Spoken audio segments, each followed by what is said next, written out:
Hepinize merhaba arkadaşlar. Bugünkü videomuzun konusu çamaşır makinesi kullanırken yapılan 10 büyük hata. Daha fazla hata var tabii ama 10 tanesinden en önemlilerinden bahsedeceğiz. Diğerlerini de belki ileride çekeriz. Birinci hatamız yanlış program seçmek. Bu da makineyi etkili olarak kullanmadığımız manasına geliyor. Yazmışlar bakın pamuklu, sentetik, gömlek, işte koyu renkliler, pamuklu ekonomik bilmem ne bir sürü yazmışlar. Atıyoruz makineye çamaşırı en sevdiğimiz programı, en uzun programı çalıştırarak hop diyoruz ki tamam bu iyi, sıcaklığı da işte bilmem neyi de ayarlıyoruz kafamıza göre, yıkıyoruz. Ondan sonra çamaşırlarımız güzel yıkanmıyor. Bunu nasıl öğrenebilirsiniz? Kılavuzunda yazıyor. Hangi program ne işe yaradığı yazıyor. Ayrıca internette de oldukça fazla kaynak var. Bir kere öğreneceksiniz, uzun süre kullanacaksınız. Zaten buradaki programların çoğunu kullanmıyorsunuz. Bazılarını kullanıyorsunuz. Onları öğrenseniz yeterli gelir. İkinci hata deterjanı çok az koymak ya da deterjanı çok fazla koymak. Biz bunları anlattık. Videolarımız var. Kendim için söylüyorum ve genelde standart bu. 5 kilo çamaşıra 1 çay bardağı deterjan yeterli. Ölçü kabınız olabilir. Evet bu şekilde ölçü kabınızda da bunu ayarlayabilirsiniz. 5 kilodan ayarlayın. Şimdi 5 kilo diyoruz. O zaman diyorlar 2,5 kiloya ne kadar deterjan koyacağız? Güzel soru. 2,5 kiloya da yarısını koyacaksınız. Fazla deterjan koyarsanız makineniz köpürür. Her yerinden köpürür. Buradan köpürür, içeriden köpürür. Çok köpük olması iyi mi? Bazıları diyor ki o makinem diyor iyi köpürdü, güzel yıkıyor. Hayır. Çok köpük olması iyi bir şey değil. Çok deterjanla da makineyi çalıştırmak çamaşırlarınızı iyi yıkamaz. Aksine üzerinde deterjan lekelerinin oluşmasına yol açar. Yine bunun için makinenizle ilgili sorunuzu servisinize yani makine üreticinize sorun. Onlar size ne kadar deterjan kullanmanız gerektiğini yine aynı şekilde söyleyeceklerdir. Üçüncü hata deterjan gözünün temizliğini yapmamak. Buraya deterjanı koyuyoruz, yıkıyoruz, kapatıyoruz. Çıkarıyoruz, deterjanı yumuşatıcıyı koyuyoruz, yıkıyoruz, kapatıyoruz. Hiç içine bakmıyoruz. Mesela burada bir tuş var. Bakın basınca ne kadar kolay çıktı. Sizce üreticiler bunu bu şekilde üretirken neden böyle bir şey yapsınlar? Yani kolay çıkarmanızı istesinler. Değil mi? Hayatta kullandığımız ürünlerin birçoğunun bazı kısımlarını çıkarmak çok zor. Mesela şu tuşu kolayca çıkaramazsınız. Burayı kolayca çıkaramazsınız. Ama burayı kolayca çıkarıyorsunuz. Sebebi temizleyin diye. Buranın da temizliğinin yapılması lazım. Nemli, ıslak bırakılmamalı. Deterjan kalıntısı içerisinde olmamalı. Şu kısımlarda çıkarılarak temizliği yapılmalı. Ve makine yeni kullanıma hazır hale getirilmeli. Bu da başka bir hatamızdı. Geçelim dördüncü hatamıza. Dördüncü hatamız çamaşır makinesinde çamaşırları yıkadıktan sonra makinede çamaşırları bekletmek. Makine bitmiş fakat biz çamaşırları almıyoruz. İçinde bekliyor, kokuyor, suyu çekiyor. Türlü olaylar başına geliyor bu süre içerisinde. Acayip işler. Ondan sonra makinemiz bir sonraki yıkamada kokuyor. Ya da içerisinde küf oluşuyor. Bu gövdedeki metal özelliğini yitiriyor. Paslanıyor, tıkanıyor. Garip işler dönüyor. Dolayısıyla makinede çamaşırların yıkanması bitince makinemizi açarak çamaşırları asıyoruz. Çıkarın yani. Asmazsanız da o zaman sepete koyun. Sepette beklesin. Orada kalsın. Önemli değil ama burada bekletmeyin. Ve işlem bittikten sonra da kapağı biraz açık bırakarak makinenin hava almasını sağlayın. Bu da dördüncü hatamızdı. Geçelim 5'e. Beşinci hatamız ise çamaşır makinemizin su pompası kısmını kontrol etmemek, filtrenin temizliğini yapmamak. Buradaki olay suyu boşaltmak değil.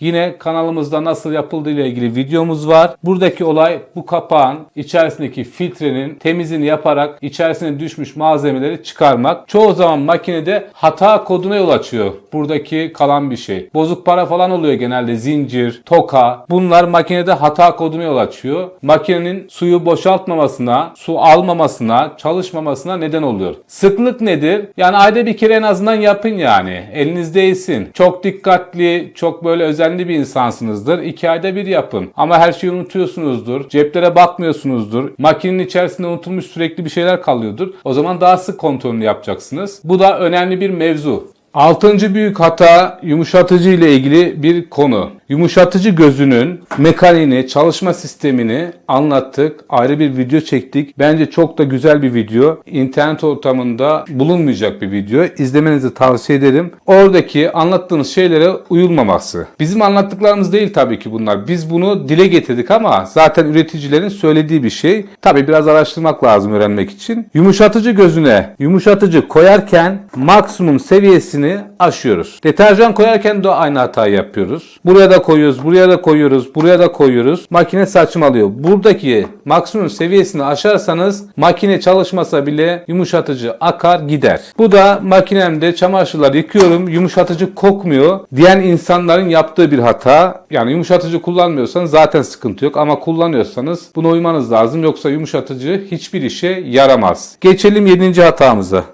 7. hatamız belli aralıklarla kazan temizliği yapmamak. Kazan temizliği yapmak nedir? Yani elinize bezi alın, kazanın içini temizleyin demiyoruz. Öyle bir şey değil bu. Kazan temizleme programı var mesela bunda. Bunu çalıştırabilirsiniz. Yoksa yüksek sıcaklığa sahip uzun süreli bir programda makineyi boşken çalıştıracaksınız. Kalgon kullanabilirsiniz. Kazan temizleme ilaçları var. Bunları kullanabilirsiniz. Bu şekilde temizlik yapılması lazım ki makineniz uzun ömürlü olsun. 8. büyük hata ise çamaşır makinemizin arkasına gelen şebeke suyu hortumu ve gider hortumunun kontrolünün yapılmaması. Bunun kontrolünün nasıl yapılacağı ile ilgili detaylı videomuz var. Bu hortumların içerisinde filtre var. Hem makine kısmında hem musluk kısmında. Bu filtreleri en azından 4 ayda bir açarak kontrol edin. Tıkanmış olabilir. Bu da çok ihmal ediliyor. Ayrıca gider borusu kontrolde yapılmazsa makinenizde kötü kokular oluşur, tıkanma olur, suyu boşaltmaz, değişik arızalara yol açar. Bu da önemli bir hata. Geldik yapılan 9. büyük hataya. Bazı hatalar unutkanlıktan olabilir ama bazı hatalar kullanıcının ısrarla yapmaya çalıştığı şeylerden dolayı oluyor. Yani vazgeçmiyor kullanıcı. Bu da öyle bir hata. Çamaşır makinesine çamaşır koyarken gereğinden fazla çamaşır koyuyoruz. Yanlış. Kilim konuyor, halı konuyor, yolluk konuyor. 9 kilo makinem diyor. 8 kilo, 7 kilo çamaşır konuyor. Sonra suyu çekiyor makine.